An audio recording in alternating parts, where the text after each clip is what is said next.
Excuse me, ഇന്നത്തെ ഈ programme നന്നായിരുന്നു. ഓ, അപ്പോ ഇന്നലത്തെയൊന്നും കൊള്ളില്ലായിരുന്നു എന്നാണോ? അതല്ല, എന്നും കൊള്ളാം. ഓ അതെ, എനിക്ക് അയാളുടെ ഒരു കാര്യം പറയാനുണ്ടായിരുന്നു. കോപ്പ്, നിന്റെ ഉദ്ദേശമൊക്കെ എനിക്ക് മനസ്സിലായി. അതല്ല, അത് എന്തല്ല, നിന്നെ കൊണ്ട് പറ്റൂലേ?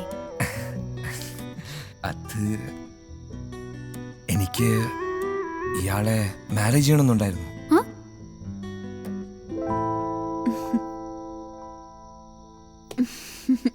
മാരേജ് ചെയ്തിട്ട് നീ എന്നെ എന്ത് ചെയ്യും?